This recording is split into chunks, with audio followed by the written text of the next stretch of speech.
What is up, guys? It is your boy Ritter from Watch Society, and I am once again here in 2023 at the Tudor Showcase. This experience, this room, you might recall it from last year, and I've got hands-on with some of their novelties. When we're talking about 37 here? Yes. 37 Bay 54.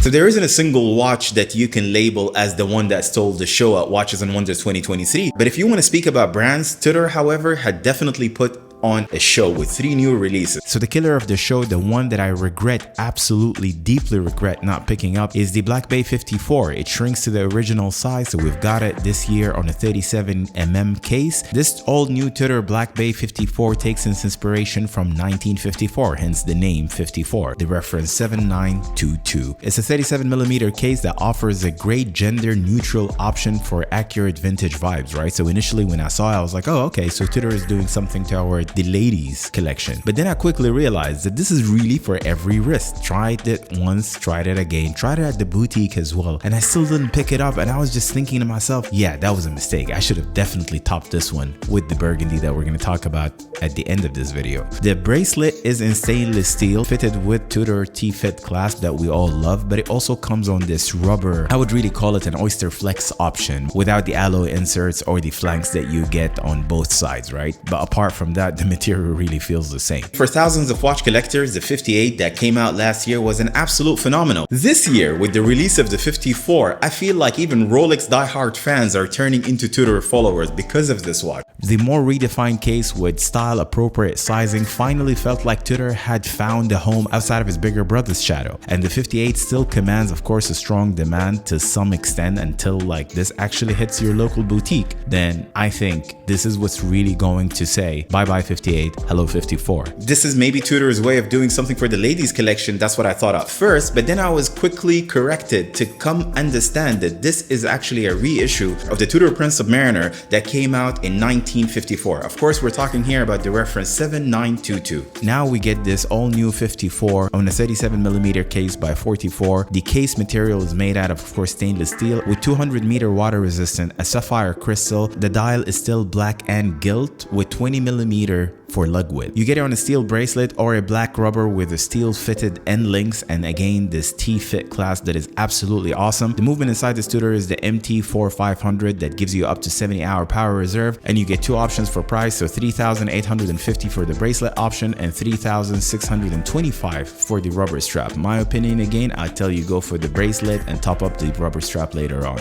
The GMT basically came back this year with a wintry vibe. I thought at first it was a white dial. It's actually an opaline dial that works in the combination with the burgundy and blue bezel. If you look at this sort of color combo, it works. It's perfect. It's beautiful. Paired with the snowflake handset that gives it a refreshing look. The blue and burgundy bezel looks more vibrant, especially with this opaline dial. The use of the white dial definitely has also a polar connotation with most watches. However, it really works on this GMT. It definitely gives it a new look. How much changes you can have by just changing the dial color. The one pullback for me from this watch is the thickness. That's the one thing that I can't get my head around. I mean, when you're talking about 14.5 thickness by 50.2 or something like that in terms of lug to lug measurement, that to me doesn't work, right? So maybe for everyone else, if you're a diver watch fan and you don't really care about the thickness, it would work. For me personally, that's the only pullback from this GMT. It should wear easy if you're used to the full-size diver, regardless of this iconic slab sides. But for me personally, I think if I see a slimmer case on the next iteration, that will surely convert me into a GMT Black Bay customer.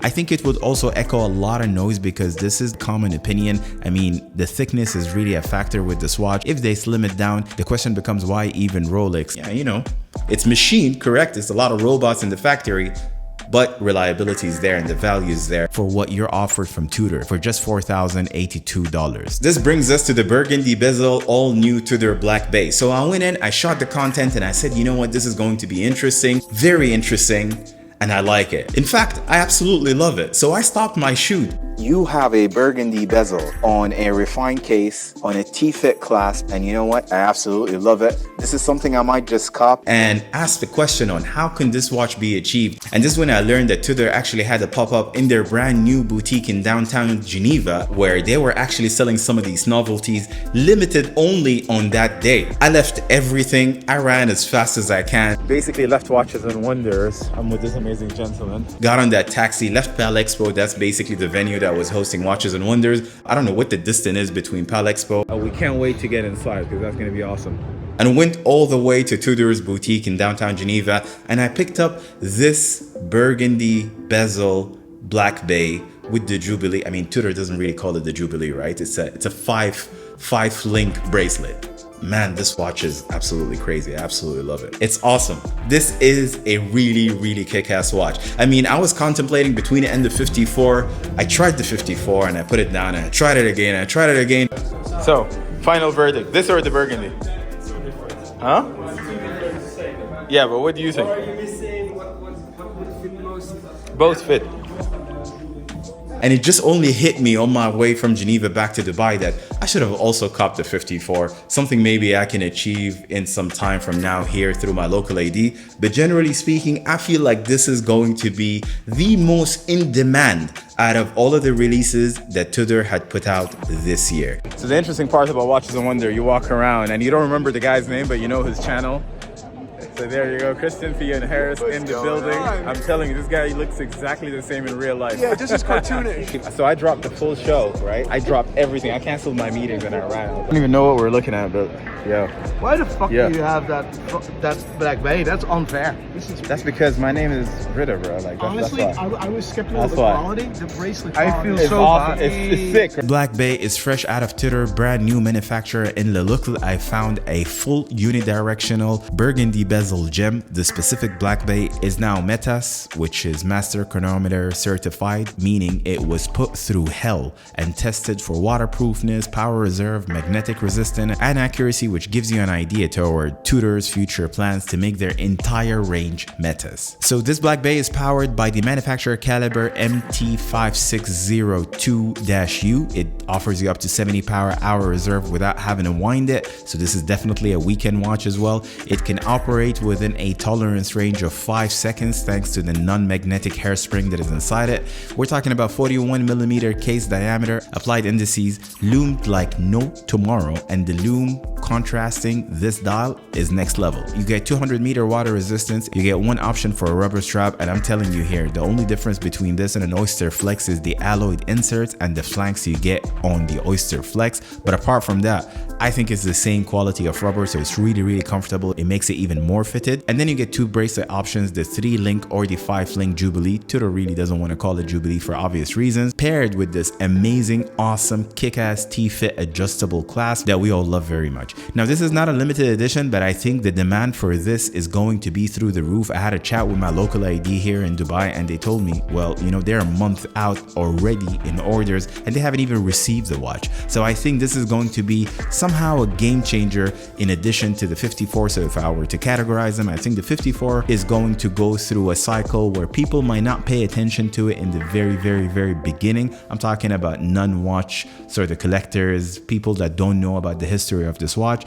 but then they're going to appreciate the case slimness, how it hugs the wrist before they wake up to the demand for that 54. I think the 54 is something I regret personally not buying when I had the chance, something I want to top up in time from now. I think there's two customers for it. Number one, if you're after that contemporary lifestyle type of watch, the everyday, the throw it on the wrist and forget it, the casual one, this is the watch. And if you want something that is also vintage inspired, right, in its true DNA, this is definitely a very good option. Tudor is targeting pretty much everyone with this watch. There's going to be a full video basically about this watch outside of this one. Look out for it next. This is also the video where I'm going to announce the first winner of the Omega Moonswatch.